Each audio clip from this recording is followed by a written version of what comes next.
How do you react when a hotel manager tells you your wife checked in with another man under your name while you think she is with your grandkids at home? How far can a quiet man go when everyone thinks he will just accept the lie, smile, and keep paying? This is how I went from the most ignored person in my own family to the one who walked out of that hotel conference room with every card in my hand. Before we dive deeper into this story, I have one small request. Please subscribe, drop a like, comment, and hit that hype button to boost this channel so more people can discover these incredible stories. My name is Graham, and I never thought my quiet life would begin to fall apart because of one phone call from a hotel I did not remember ever booking. That evening started like many others. I was in my armchair in the living room with the small lamp on beside me and the TV sound turned low. The house felt calm. There was a cup of tea on the table and a plate with 2 cookies. I remember thinking that this kind of simple peace was the real reward of getting older. Linda was not home that night. She had told me that morning that she would sleep over at our daughter Emma's place. She said Emma was tired, the kids were restless, and she wanted to help with bedtime and breakfast. I smiled and thought the grandkids were lucky to have such an active grandmother. She gave me a quick kiss on the cheek and left in a hurry, already speaking to someone on her phone as she closed the door. Now, hours later, I sat alone in our living room. The clock on the wall ticked softly. The photo frames on the shelf showed our family at different ages. There was one picture of me and Linda in our early years, standing in front of the same house when the paint was still fresh. I looked thinner, she looked bright and strong. I remember how proud I felt that day. I had worked long hours to afford the down payment. Back then, everything we spoke about was our future and our home. I took a sip of tea, leaned back, and let my eyes rest. I planned to call Emma later to say goodnight to the kids. I liked when they asked silly questions on the phone and showed me their drawings on video calls. My phone started to vibrate on the table. At first, I thought it was Emma calling. I reached for it without really looking, still half in my thoughts. When I saw the number, I paused. It was a landline number from a part of town where I almost never go. Under the number, the screen showed the name of a hotel I knew only from ads and from passing by in the car. For a moment, I thought it was some kind of promotion. Maybe they wanted to offer a discount. I hesitated, then answered. A man introduced himself as the manager of the hotel. His voice was polite, but there was a strange, careful tone under the politeness. He asked if he was speaking with Graham, using my full name. I confirmed, a little confused. He then explained that, in the system, there was a problem with a reservation in my name and a bill that needed to be checked. I frowned and told him I had not been to any hotel and had not booked any room. I said I was at home. I even added, without thinking much, that my wife was at our daughter's place with the grandkids. The manager stayed silent for a moment. I could almost feel him choosing his next words. Then he told me that a woman named Linda, with my surname, had checked in yesterday evening under my name, with another guest. He said she had signed the form, used my details, and that the system now showed a charge that did not look right. He said he needed me to come to the front desk so they could fix it. At first, I thought there was a mix-up with guests with similar names. I almost laughed and told him he must be calling the wrong person. I repeated that my wife could not have checked in because she had been at our daughter's house. I spoke that sentence clearly, as if I wanted to push the very idea away from reality. The manager's voice changed. It was still polite, but I heard tension now. He said he understood my confusion. He said he did not want to discuss details over the phone. He asked me to come as soon as I could and bring my ID.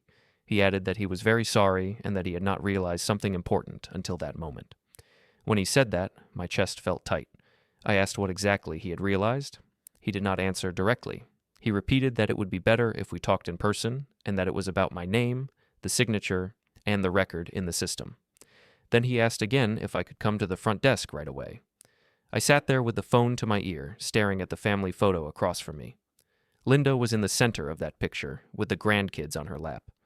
My first instinct was to call Emma. Another thought appeared right after it. If I called now, and this was all a silly mistake, I would make everyone nervous for no reason. I told the manager I would come. I put the phone down and stood up slowly. My legs felt heavier than normal. I went to the hallway, took my jacket, and looked at the empty hook where Linda's coat usually hung. I told myself she was at Emma's house, exactly where she said she would be. I repeated that in my head like a simple fact, the way you might repeat a code or a number. The drive to the hotel took about 20 minutes. It was already dark outside, and the streetlights made long lines on the wet road. I turned off the radio because the sound bothered me. I needed the silence to think, but my thoughts stayed messy. Small moments from the last months started to appear in my mind, like pieces from different puzzles. I remembered Linda coming home late a few times and saying Emma had needed extra help. I remembered a new dress that she said she bought on sale. I remembered a perfume that I did not recognize. None of those things had seemed important alone. Now, in the quiet of the car, they all came back at once, and I felt a cold line of doubt slowly forming inside me. When I reached the hotel, I parked close to the entrance. The building looked bright and modern, with clean glass doors and soft lights in the lobby. It was the kind of place where people came for conferences, celebrations, and weekends away.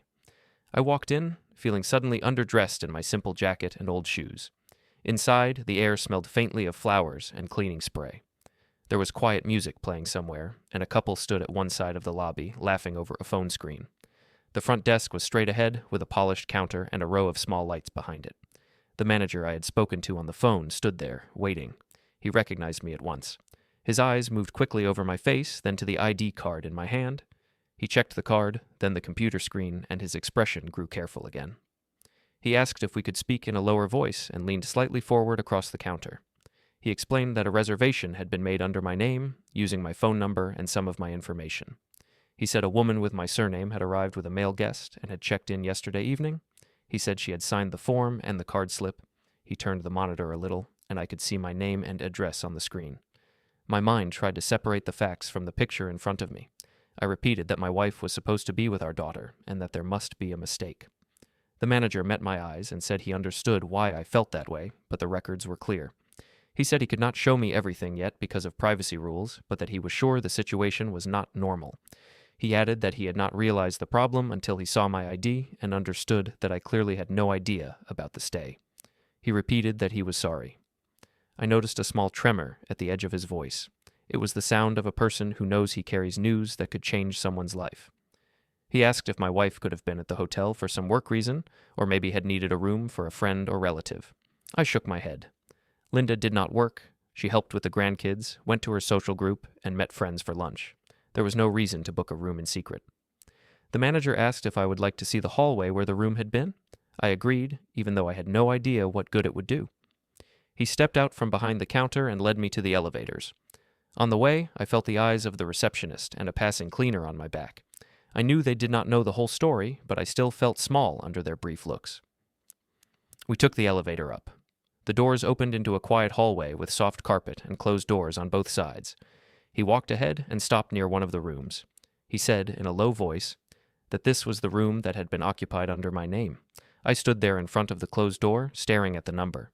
It was just a piece of metal on wood, but my chest ached, as if the door itself was heavy and pressed on me. I imagined Linda walking down this hallway, talking and laughing with someone I did not know. I imagined her turning this handle, stepping inside and closing it behind her. The manager asked if I wanted him to open the room so I could see that it was empty now. I said it was not necessary. I did not want to step inside that space. It felt like it belonged to a story I had not been invited to. I wanted facts, not pictures. We went back down to the lobby in silence. At the desk, I thanked him for being honest. I said I needed some kind of proof that this stay had really happened, because right then it still felt like a dream or a bad joke. I felt I could not go home and simply repeat that a manager at a hotel had told me such a thing. He looked around the lobby. A couple checked in at the far side, and the receptionist was busy with another guest. The manager lowered his voice even more. He said the system could print a copy of the check-in form with the date, my name, and the signature that had been given. I watched his hand move to the keyboard. He pressed a few keys. The small printer beside the monitor came to life and began to hum, feeding out a single sheet of paper. The manager let the paper slide from the printer and took it in his hand. For a moment he held it without moving, as if he was not sure if he should really give it to me. Then he folded it once and placed it on the counter, covering most of it with his palm. He said that this was a copy of the form used at check-in. He explained that it showed the date, my name, my address, and the signature that had been written. He added that he hoped it would help me understand things, but that he was also ready to give more formal confirmation later, if needed. He looked uncomfortable, like a person who had to stand next to a small fire but could not step away. I took the folded page and put it carefully into my wallet. I did not open it in front of him. I thanked him again in a voice that sounded strange to my own ears and walked out of the hotel into the cool night air. The lights of the building shone behind me. It felt as if I had left one world and stepped into another, where everything familiar was now under a faint shadow. In the car, I sat for a minute without starting the engine. My wallet felt heavier with the new piece of paper inside. I could have opened it then. Instead, I rested my forehead on the steering wheel and tried to breathe slowly. I told myself that there might still be some simple explanation, that I should not jump to the worst thought first. That is how I had lived my whole life. Look at the facts, stay calm, and avoid panic. When I finally drove home, the house seemed exactly the same as when I had left it. The porch light shone on the same patch of concrete. The small flower pots by the door sat in their usual places. Inside, the living room was still as I had left it, with the cup on the table and the TV remote beside it. The only difference was that I now carried a folded hotel form in my pocket and a line of doubt in my chest. I did not sleep much that night. I lay on my side of the bed and stared at the ceiling, listening to the familiar sounds of the house. The refrigerator motor, the distant passing cars, the small creaks of the old wood. I looked at the empty space beside me where Linda usually slept. I imagined her at Emma's house, maybe in the guest room, maybe on the couch with the grandkids after a long evening. Every time that picture appeared, another picture followed it, one I did not want. A hallway, a hotel door, and a closed room. In the morning, I made coffee and toasted a piece of bread. The normal routine felt like thin glass over a deep hole. At 8, I called Emma. I told myself I was just checking how the night went with the kids. She sounded tired but cheerful. In the background, I heard the grandkids arguing over something small. She told me that they had gone to bed late and that they were already back to their usual energy. I asked, in what I hoped was a casual tone, if everything had gone well with Linda. There was a small pause. Then Emma said that her mother had left early the previous evening because she had felt a bit unwell and had something to do the next day. Emma said she thought Linda went home. That simple sentence felt like a cold finger down my back. I did not tell Emma about the hotel. I told myself that I needed more facts before I brought this into her life. Instead, I said that I would visit later that day to see the kids. She sounded happy about that and said that they missed me. After the call, I walked out into the garden with my coffee and sat on the old wooden bench near the back fence. The grass was damp with morning dew. The air was fresh and smelled of earth and leaves. This garden had been my project for many years. I had planted each tree, fixed each broken fence post, and painted the shed myself. When I retired, I had promised myself that I would keep this space neat and alive. I looked at the small apple tree I had planted when Emma was born. It was taller than me now, with branches that reached toward the sky. I remembered how, back then, everything had felt very simple. I would work long shifts in logistics, come home late, and still have enough energy to water the garden because I believed in this house and this future. Now, sitting on that bench, I tried to connect that old certainty with the present moment. I thought about Linda's recent habits. The new clothes she had said were gifts from friends. The new phone case that showed a design I had never seen before. The way she had started to tease me in front of others about being too careful with money. It was not always like that. For many years, we had been a team. I worked full-time, and she kept the house in order, raised the kids, and later helped with the grandkids. I never thought in terms of who owed what to whom. I just believed we were moving in the same direction. Things had begun to shift in small steps. I could not even point to the exact day when it started. Maybe it was after my retirement party, when she first joked in front of others that now she had 2 kids and a third one sitting in the chair, looking in my direction. People laughed. I laughed too. It felt harmless then. But jokes like that never really stopped. Later, when Emma's first child was born, Linda spent a lot of time at Emma's house. She liked to say that she was the active grandmother and that I was better suited for quiet activities. I did not complain. I visited whenever they called and felt grateful just to see the kids running around and calling me Grandpa. Around that time, a new person appeared in our circle. His name was Raphael. He was a friend of one of Emma's neighbors and worked as some kind of financial consultant. He first came into our family events as the friendly expert who could give advice about mortgages, savings, and investments. He was in his mid-40s, always well-dressed, always holding some sleek folder. I still remember clearly the lunch at the local family restaurant where his place in our story changed. We had gathered to celebrate Emma's birthday. The big table was full of plates and small dishes. The kids were playing with crayons at one end. Linda sat in the center, with Raphael on her left and me on her right. During the meal, Raphael spoke a lot about modern money management. He said that many older people wasted their savings by keeping everything safe and still. He talked about how smart families made their assets work in a more active way. I noticed how his eyes often turned to Linda as he spoke, as if she was the one he truly wanted to convince. Linda laughed at his jokes and encouraged him to continue. At one point, she said that I was very old-fashioned with money, that I liked to see numbers on a paper and did not trust new methods. She said this in a light tone, but it landed inside me like a small stone. Raphael smiled and said that this was normal for men of my generation, but that modern families needed more flexible thinking. Emma listened with interest. She asked a few questions about interest rates and future plans for her children. Raphael explained things with simple words, making everyone feel as if they were in on a secret. The whole time, I stayed quiet. I could have said that I had handled logistics budgets for years, that I understood numbers very well, but I felt that any such words would sound defensive, so I just sat there, eating slowly and listening as they spoke over my head. Later that day, in the parking lot of the restaurant, I heard Linda speaking quietly to Raphael while they stood a few steps away from me. She said that sometimes she felt like she was dragging me into the present and that she wished I would be more open to change. She said that future decisions about the house and the pension should be more balanced. When she walked back to me, she smiled as if nothing important had been said. From then on, Raphael appeared more often. He came by Emma's house when Linda was there, supposedly to help with some paper or to explain some new option. He joined us at another family lunch and sat close to Linda again. At home, she started to speak about we when she mentioned bank accounts and about the kids when she talked about the house. Small remarks began to slide into conversations. She would say that the house was really for Emma and the kids now, that I had already enjoyed the best years in it. She would say that my pension was a blessing for the whole family and that I should be proud to share. Each comment alone sounded harmless enough. Together, over months, they formed a picture where I was no longer owner or partner, but more like a support beam everyone leaned on without asking if it would hold. The day after the hotel visit, when I went to Emma's house, these patterns were already in place. I rang the bell, and the grandkids rushed to the door to greet me. They pulled at my hand, asking if I had brought candies, if I would read them a story. I felt a strong warmth in my chest. For a few minutes, I forgot about the folded paper in my wallet. Linda was in the kitchen, helping Emma with lunch. She looked tired, or perhaps she just wanted to appear that way. She asked how my night had been. I watched her face closely as I told her in simple terms that the hotel had called with a strange story about a booking in my name. I said that I had gone there and spoken with the manager. Her expression changed, but only for a second. Then she told me that some hotels mix up guests all the time. She said there must have been a confusion with names and that I should not worry. She did not ask many questions. Instead, she moved quickly to other subjects, talking about the kids' school, about Emma's work, about how tired everyone was. I looked at Emma, waiting for some reaction. She seemed more interested in whether I could help with a small repair in the kids' room. She repeated that her mother had not stayed overnight and said she guessed that the manager must have called the wrong number. I realized then that Linda had already told her some version of the story, and that version did not include any doubt. We sat down to eat together. The kids spoke loudly about their day.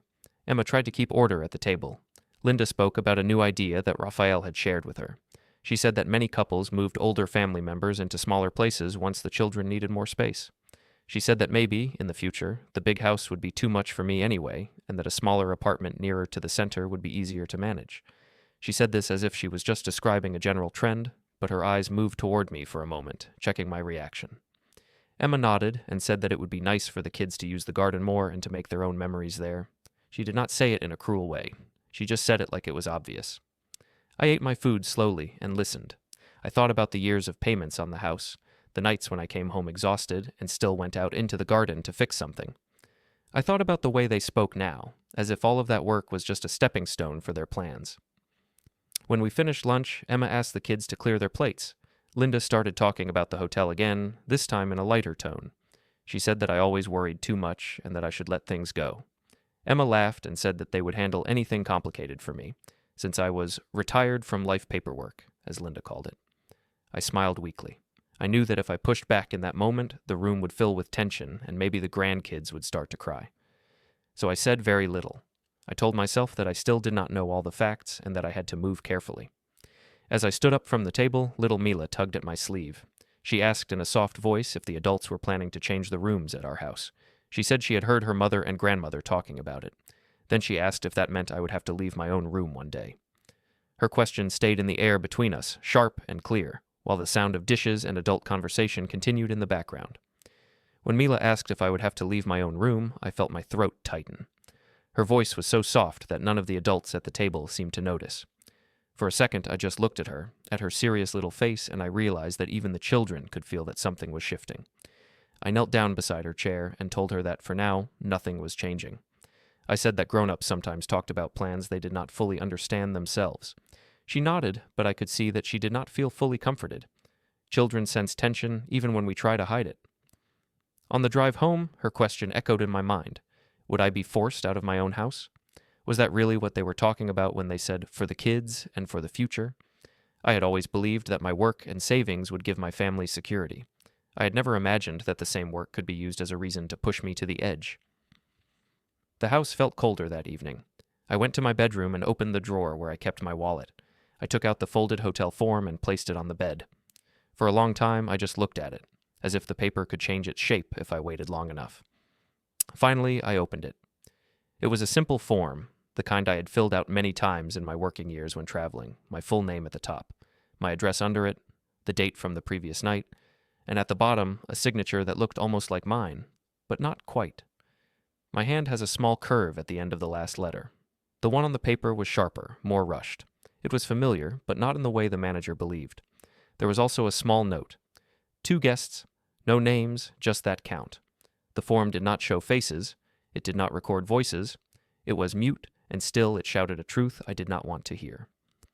That night, when Linda came home, she moved around the house like nothing unusual had happened.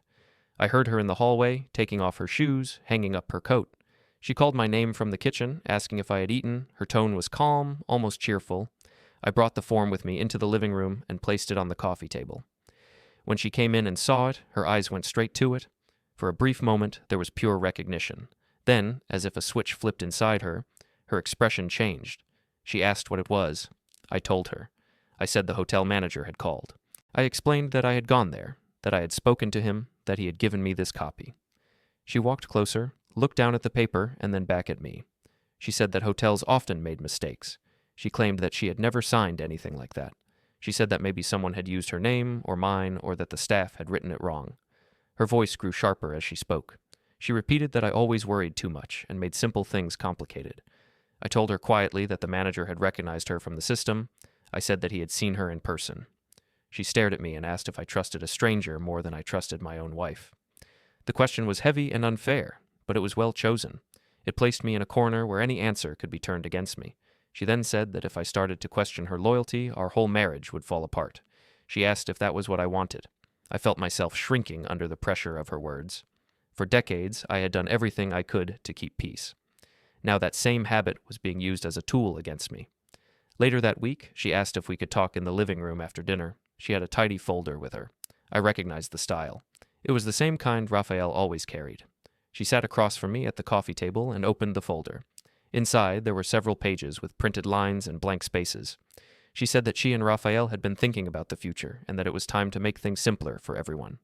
She explained that the house was large, that I was getting older, and that managing everything by myself was a lot of work.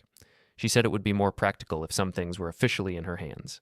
She spoke about paperwork and formalities and kept repeating that it was just to make life easier. One of the pages had a simple summary on top, in big letters. It mentioned something about rights, use of property, and management of finances for the benefit of the family. She pushed a pen toward me and smiled as if this was all a nice gift. I did not sign. I told her I needed time to read and understand everything. I said I never signed anything important in a hurry, not even at work. Her smile faded. She said that I was making trouble where there was none, that Raphael had already looked over everything, and that he knew better than me how modern agreements worked. When I still did not sign, she closed the folder sharply. She said that life would be easier if I stopped clinging to control and accepted that other people could handle things now. Then she stood up and left the room, leaving the faint scent of her perfume behind. I stayed on the couch for a long time, staring at the empty space where the folder had been. I felt a heavy mix of sadness and something close to anger, but even that anger was quiet. It did not push me to shout or break anything. It pushed me inward, toward a place where numbers, dates, and firm decisions live. The next afternoon, I left the house without telling Linda where I was going. I walked to the park near our home and sat on a bench by the small pond. The water was still, with a few tiny ripples from a light wind. A couple of ducks moved slowly across the surface. Somewhere behind me, children were playing, their voices rising and falling like waves. I sat with my hands folded and thought about my life as if it belonged to someone else. I saw a young man working long shifts, taking extra routes, saving every little bit he could. I saw that same man sitting in meeting rooms, checking delivery lists and contracts. People used to come to him when they wanted a plan that would not fall apart. He was not impressive, not loud, not charming. But he was steady. Over time, that steady man had turned his energy from work to family. He had believed that his role was to provide, to be patient, to give second chances. He had thought that if he stayed calm and kind, the people around him would feel safe and grateful. He had not imagined that one day they would see that calm as weakness, or that patience as something they could stretch without limit. Sitting on the bench, I realized that I had been trying to win the approval of people who had already decided that my main value was material. They did not openly insult me, they simply shifted the story, step by step, until I was no longer a person with rights, but a resource to be managed. This thought did not make me erupt. It settled inside my chest with a clear, cool weight. I understood that if I kept trying to talk my way back into respect, I would lose everything. I also understood that, at my age, I did not have endless time to fix mistakes. I told myself that I needed to act with the same care I once brought to my best work projects. Check the facts, map the timeline, know exactly what was mine, what I had signed, and what I had never agreed to. Use that knowledge not to hurt anyone, but to defend a basic line, my dignity and my right to the home I had built. As this decision formed, I felt oddly calm. It was not the calm of giving up, it was the calm of finally choosing a direction. I stood up from the bench and walked toward the street. Instead of going home, I headed for the cafe near the hotel. It was not far from where I now stood. I felt that the next steps would start there, not in my living room. When I entered the cafe, I saw Mr. Collins, the hotel manager, at a small table near the window. He sat with a cup of coffee and a stack of papers. His shoulders looked slightly tense, as if the weight of the previous night still sat on them. I ordered a drink and then, after a short hesitation, walked over to him. I asked if I could join him for a moment. He looked up, recognized me at once, and nodded. We spoke quietly. I told him that I had read the form and that I needed to know what exactly the hotel could confirm if things became formal. I did not use big words. I just laid out the timeline.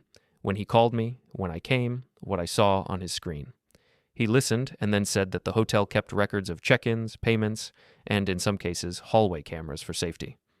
He said that if I brought someone who understood the rules around these things, he could respond to official questions.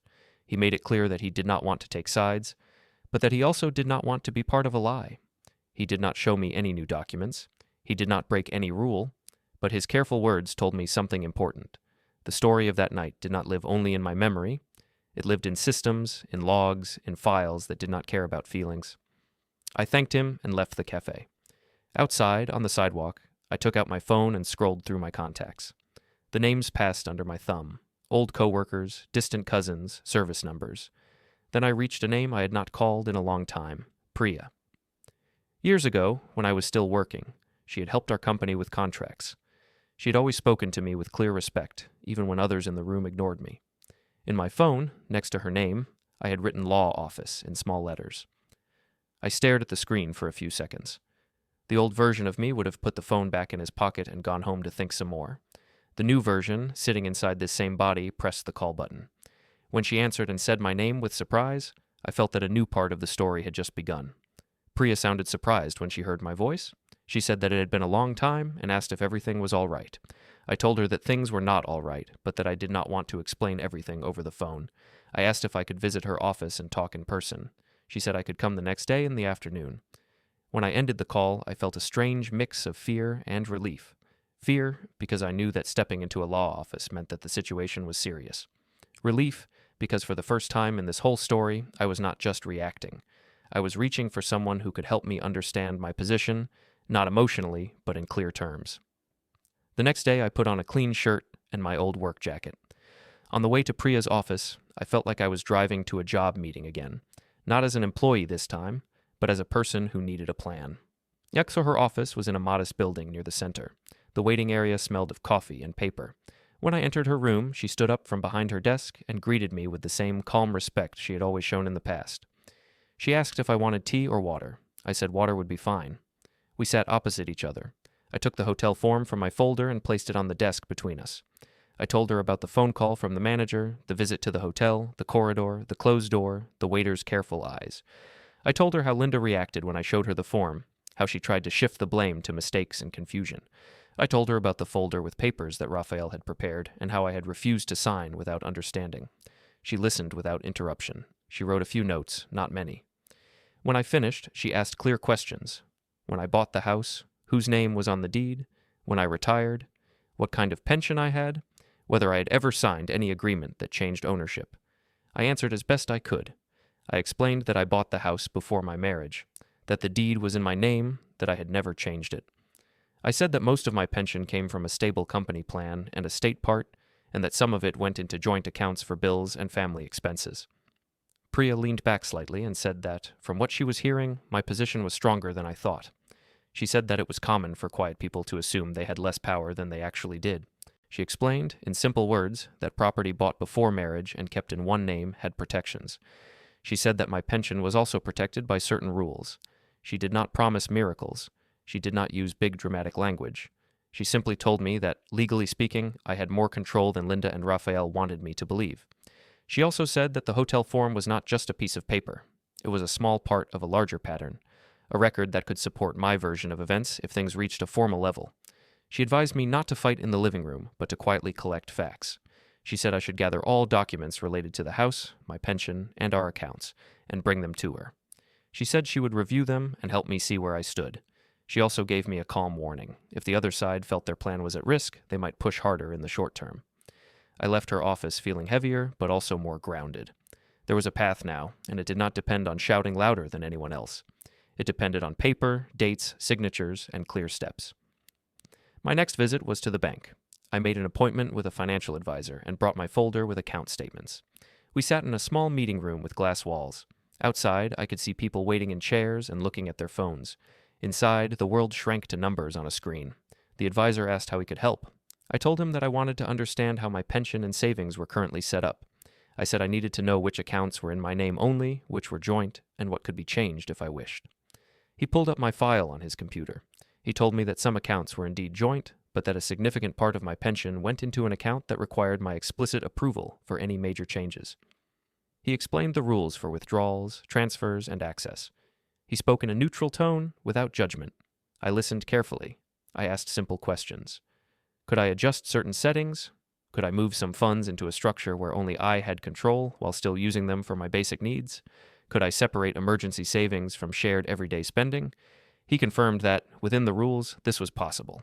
It would not be simple, and it would not be instant, but it was legal and clear. He offered to print a summary for me. I accepted. At the end of the meeting, I walked out with a thicker folder and a better understanding of where my money truly was. At home, I started to spend evenings in a small corner of the garage that we had once used as a storage area. There was an old desk there, with a lamp and a chair that still held my shape from years of use. I cleaned the surface and placed my folders in neat stacks. Every night, after dinner, when Linda watched shows in the living room, I went out to that corner. I laid out deeds, pension statements, bank summaries, and small notes I wrote to myself.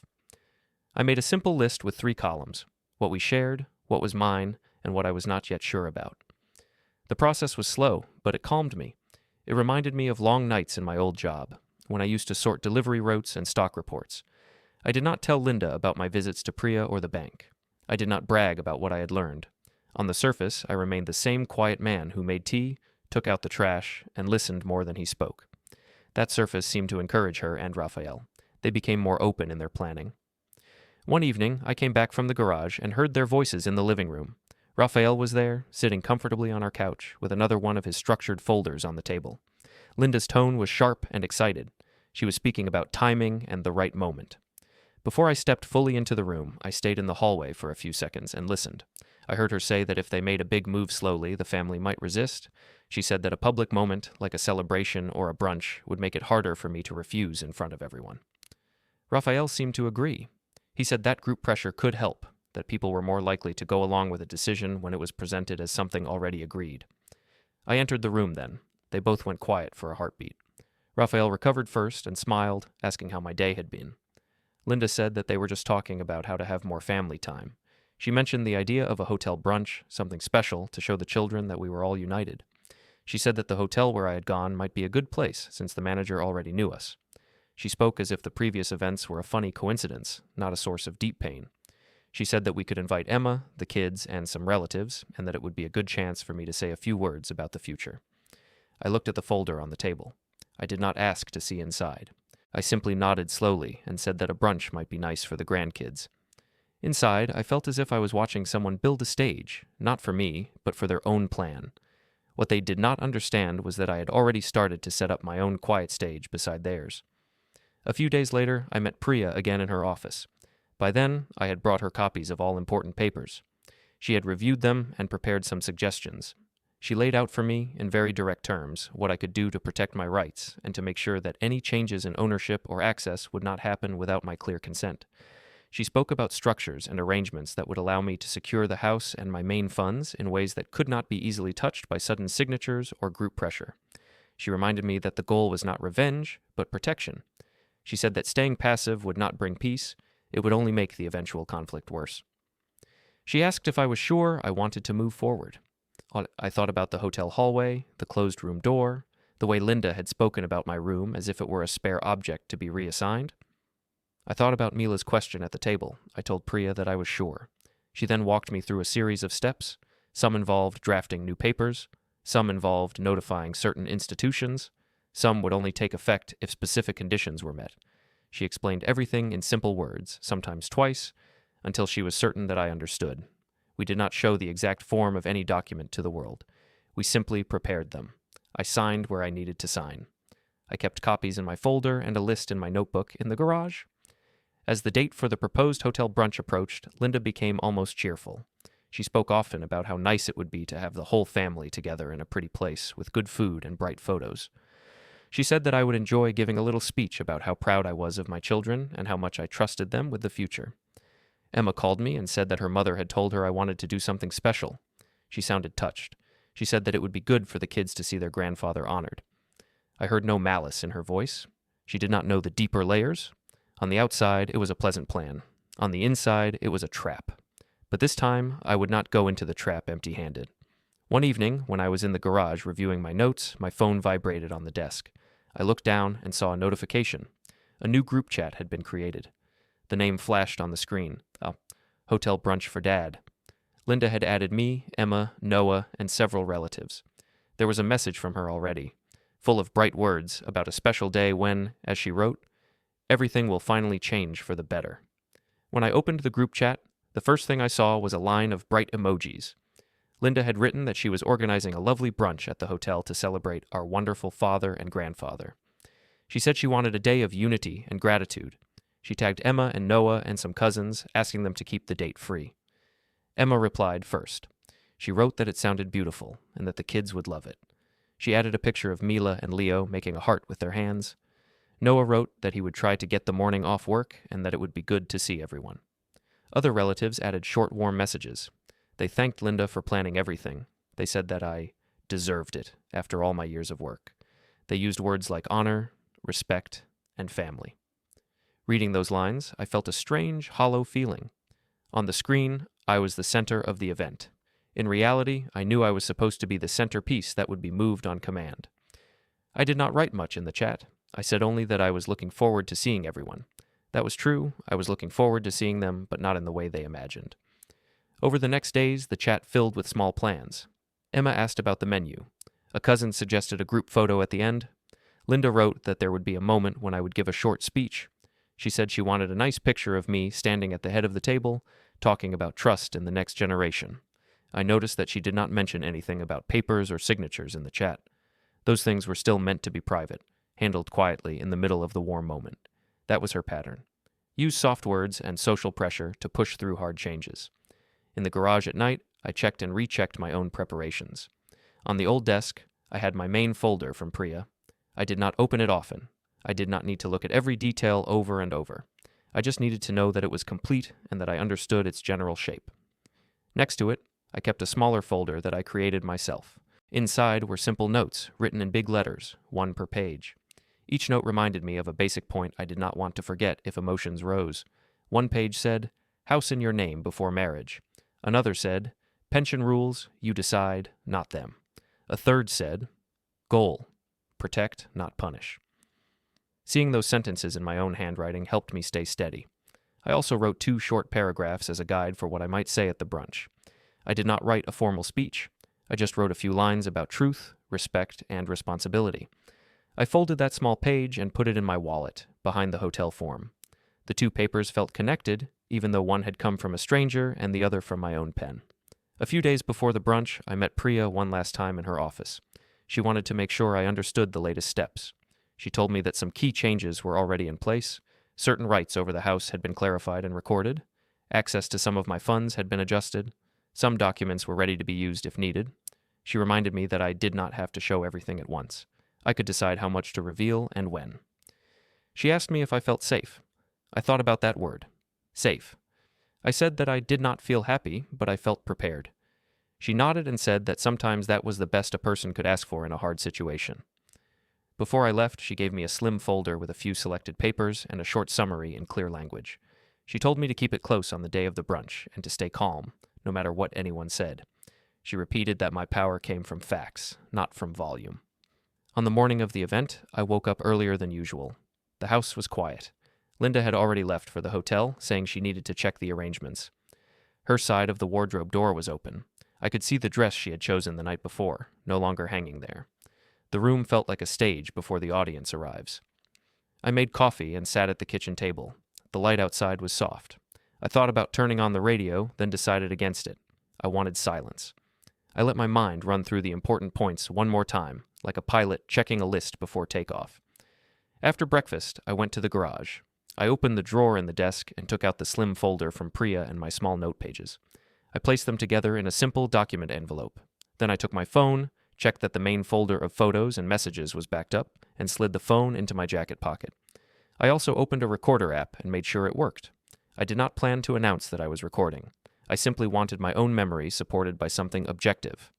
I tested the start and stop buttons and listened to a quick sample. My voice sounded calm, almost too calm. Before leaving, I stood for a moment in the hallway and looked at the front door. For more than 30 years, that door had been the line between my private home and the outside world.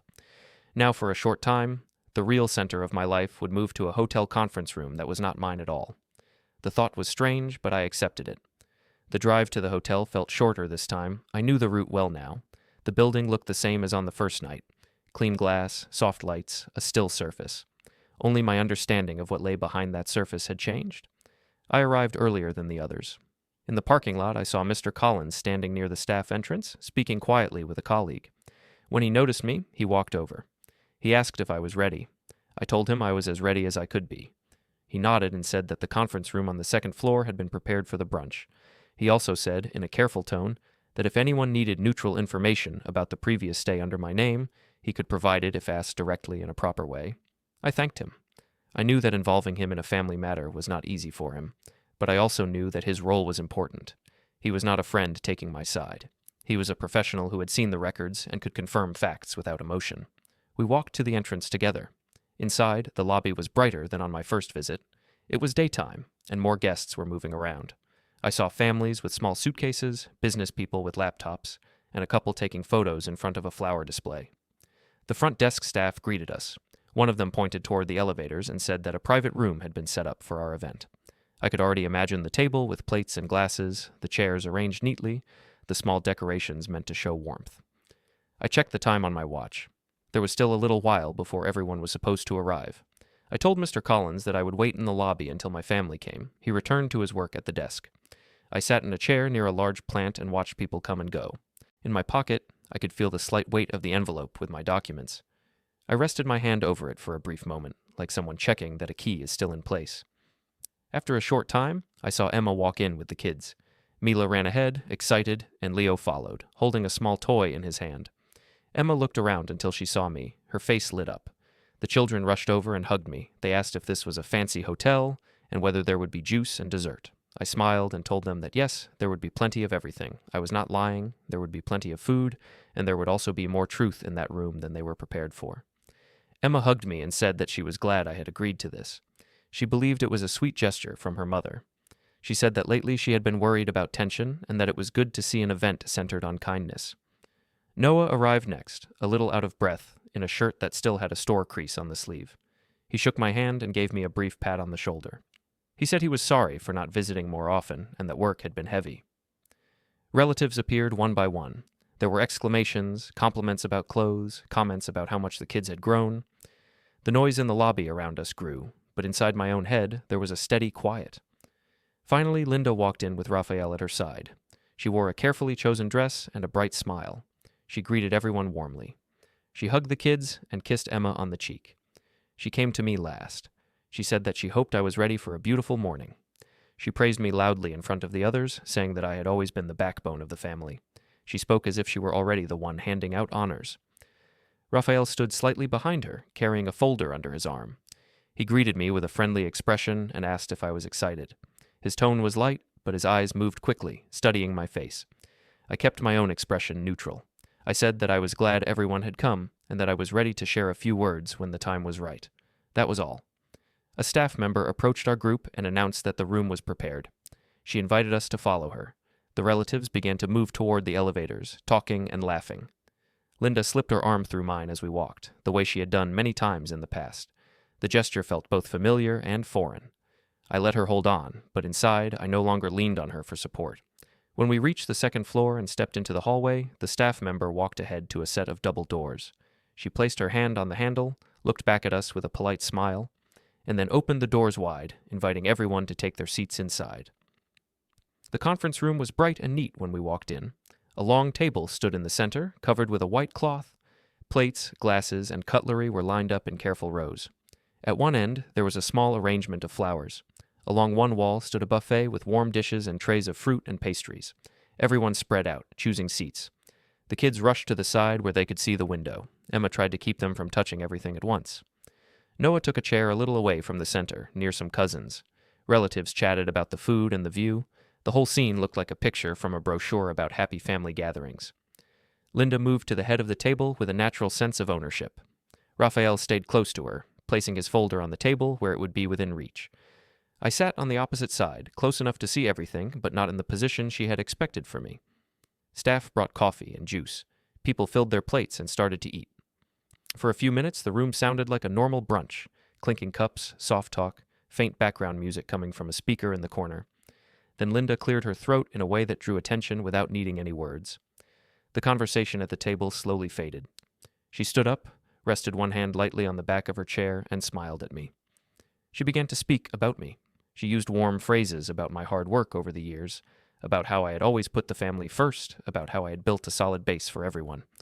Around the table, people nodded and looked at me as if they were seeing a kind figure in an old painting. Then she shifted. She said that I sometimes held on too tightly to responsibilities, that I did not like to let others share the load.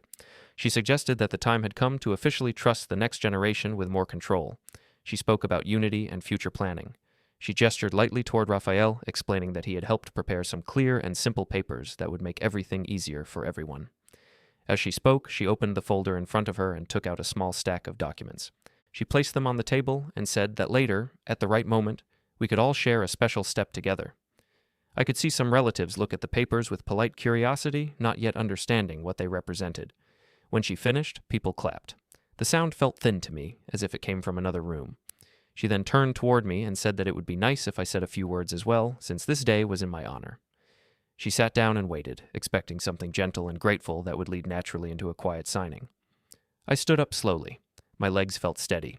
I placed one hand lightly on the table and looked around at the faces of my family. I saw Emma's hopeful expression, Noah's guarded one, the children's curious eyes, the relatives' mild interest. Linda watched me with a fixed smile. Raphael sat still, not touching his folder yet. I thanked everyone for coming.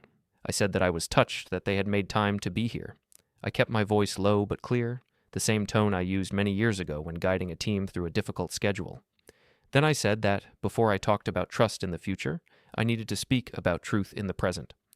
I told them about the phone call from the hotel manager that night when I had been sitting alone in my living room. I described how he had said there was a problem with a reservation in my name, how I had driven here, how I had stood in the hallway outside a room booked under my identity. I explained that a woman with my surname had checked in with a male guest and that she had signed the form. I said that at that moment I still believed there had to be some simple answer. I looked at Linda when I said this, not with anger, but with plain sadness. The room went quiet. Cutlery was put down almost in unison.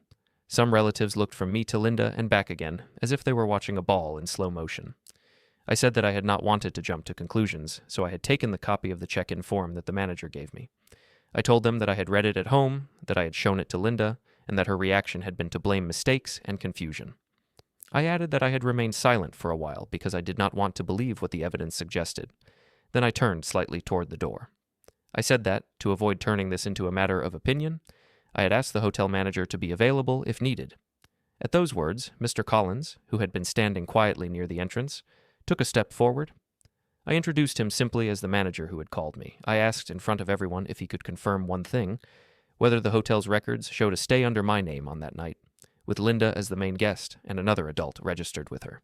He did not raise his voice. In clear, professional language, he confirmed that the system did indeed show such a stay.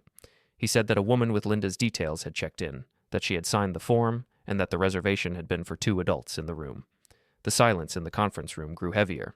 I heard someone at the far end clear their throat quietly. Emma's face went pale. Noah stared at the table. The kids looked confused, not fully understanding, but feeling the shift. Linda tried to speak then. She said that there had been a misunderstanding, that she had needed a room for a short meeting, that Raphael had only been helping. Her words sounded rushed and thin. The story did not match the quiet weight of the manager's confirmation. I did not argue with her. I did not raise my voice. I simply said that, in the weeks after that night, I had also heard discussions about moving me out of my own house, about giving others control of my pension, and about using a public moment like this brunch to make it difficult for me to say no. Then I reached into my jacket and took out the slim folder Priya had prepared for me. I placed it on the table in front of me and opened it just enough to see my notes. I told everyone that, after learning about the hotel stay, I had gone to a law office and to the bank to understand my position. I explained that the house had been bought before my marriage and that the deed remained in my name. I said that, on legal paper, it was not a shared toy for others to arrange as they pleased. I then said that, with professional help, I had already put clear protection in place. I stated, in simple terms, that the house was now secured in a way that gave me control during my life and, after that, would protect the rights of my grandchildren directly. I added that any attempt to move me out or to sign the house over without my true consent would have no legal effect. I moved on to the pension. I said that I had also adjusted how my main funds were structured. Access had been clarified so that no one could quietly move or use my money based on group pressure or friendly signatures. I emphasized that I would still support my family as I always had, but now on terms that respected my role, not erased it. I looked at Raphael. I said that his role as unofficial advisor in our family was over. I told him that, if he wished to continue as a consultant to anyone else at this table, that was their choice, but he would have no say over my house, my pension, or any account where my name carried the weight. Then I looked at Linda. I said that I had started a formal process to separate our finances and responsibilities. I did not list every step. I simply stated that all of it was documented and prepared, and that if she or anyone tried to challenge it, the same set of records, including the hotel documents and message history, would be presented in the proper place. Around the table, I saw reactions unfold like a slow wave. Emma looked as if something inside her had cracked open. She seemed to replay conversations she had heard from her mother and from Raphael. Noah stared at Raphael with a tight jaw, as if seeing him for the first time. A cousin looked down at their phone, then quickly put it face down on the table, as if afraid of catching the moment on camera. Linda's smile had vanished. She tried to speak again, to say that I was overreacting, that family matters should stay private, that I was making a scene. I answered that I had not chosen this place as a stage. She and Raphael had. I had only chosen not to stand on it blindfolded. I did not blame the whole table. I did not ask anyone to take my side. I simply said that I would be in the lobby if anyone wanted to talk another day, calmly and with full understanding of the facts. Then I closed the folder, picked it up, and stepped away from the table. I walked past the buffet without touching the food. The room behind me was still silent, except for the faint sound of a chair moving and someone taking a deep breath. In the lobby, I went to the front desk. I placed my room key card, which had been prepared for me in case I wanted to stay, on the counter. Next to it, I set down the envelope with my copies of the main documents, resting my hand on it for a brief moment before letting go. Through the open door of the conference room, I could see Linda standing just inside, motionless, with relatives slowly rising from their chairs around her. I turned away from that doorway, walked toward the exit, and left the hotel without looking back.